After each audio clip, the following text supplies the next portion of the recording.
You ever have one of those moments where you think you've seen it all? You've weathered enough nonsense from people to be confident that nothing else could surprise you. And then someone comes along and redefines the very concept of absurdity.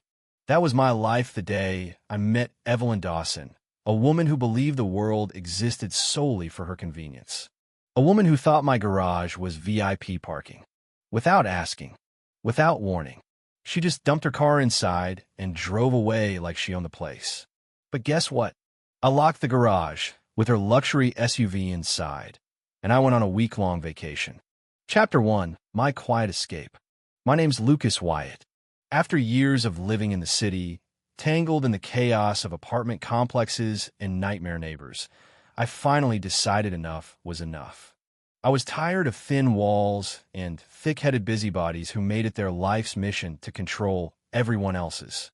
So I did what anyone in my position would do. I cashed out, bought a good stretch of land way out in the countryside, and built my house. A farm, technically, though I wasn't raising any animals. It was my slice of peace and quiet. At least, that's what I thought. It took about 2 months for reality to rear its ugly head. I found out my peaceful countryside property bordered a subdivision called Maple Hollow Estates, which had its own homeowners association. Yes, the dreaded HOA.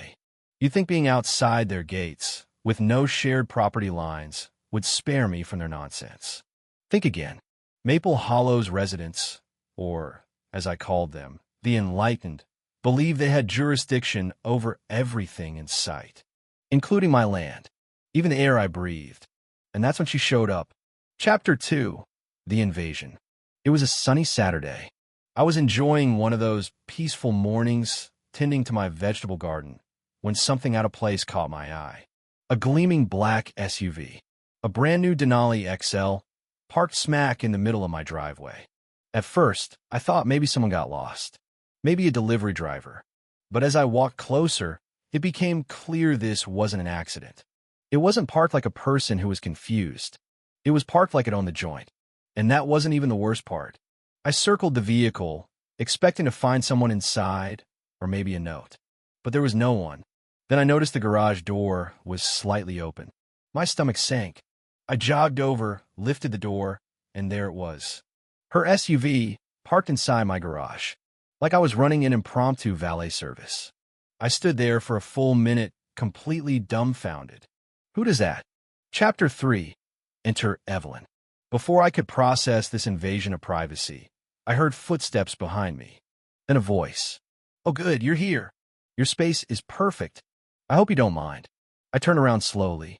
There stood a woman in oversized sunglasses, an immaculately ironed white blouse, and beige linen pants. She had the expression of someone who had never been told no in her life. A permanent customer service smile, but weaponized. Do I mind?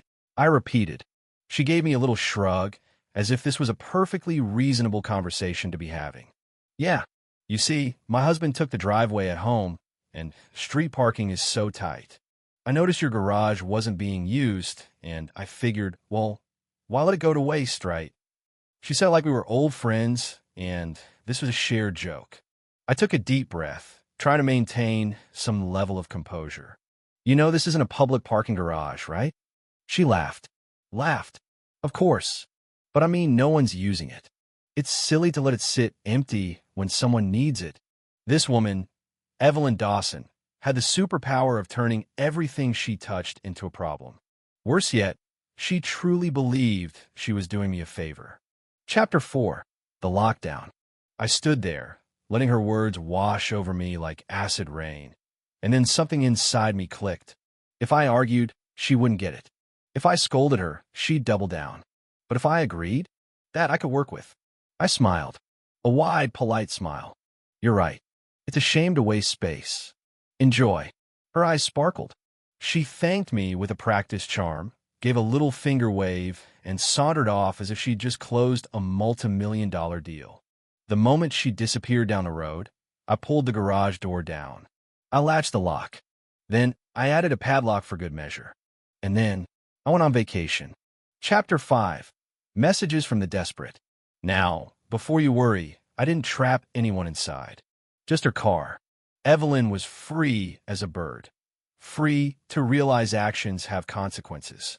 I packed my bags, loaded up my pickup truck, and drove off to the lake for some much-needed peace and quiet. On the second day, my phone buzzed. Evelyn Dawson, hey, could you open the garage? I need my car. I chuckled. That slow, villain in a movie laugh. Then I put my phone back in my pocket and returned to my fishing line. The next day, another message. This time, less polite. Evelyn Dawson, this is urgent. Open the garage now. Oh, now is urgent? Where was that urgency when she decided my property was her personal convenience? By day 4, the phone calls started. I ignored them all. On day 5, things escalated. Evelyn Dawson, this is illegal. You can't just lock my car up like this. Day 6, the classic. Evelyn Dawson, if you don't open the garage, I'm calling the police. Yes, the police.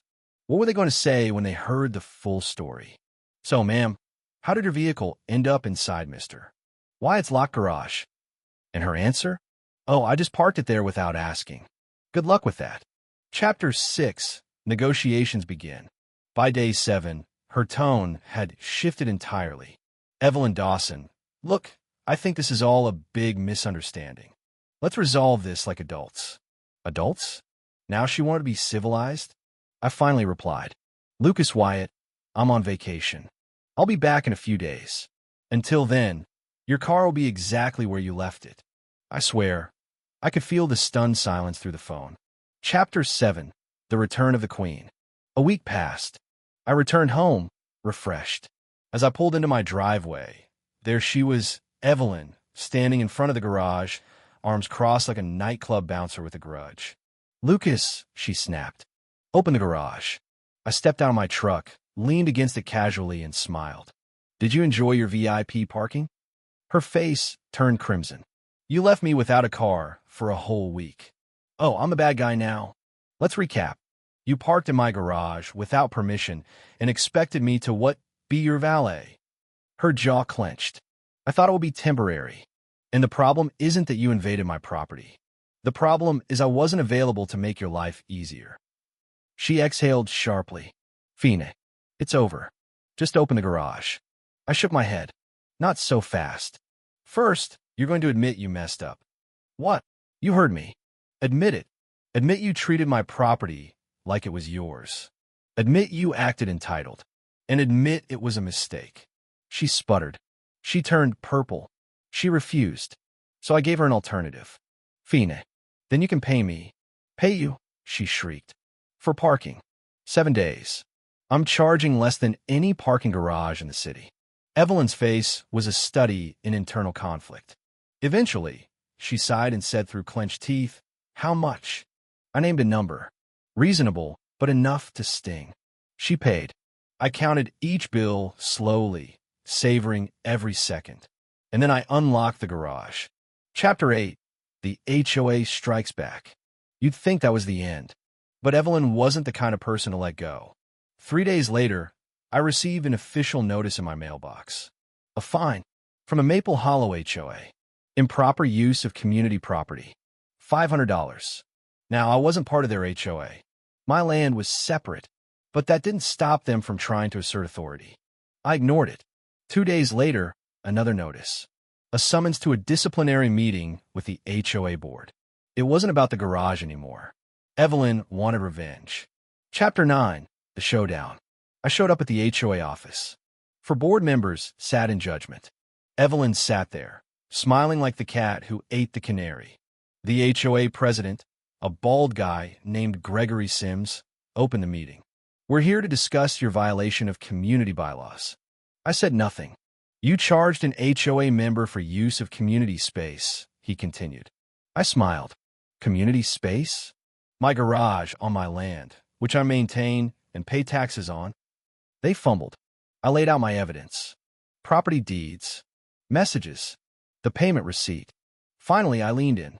If my garage is community property, why hasn't anyone else used it? Why haven't you all paid for its upkeep? Sims cleared his throat.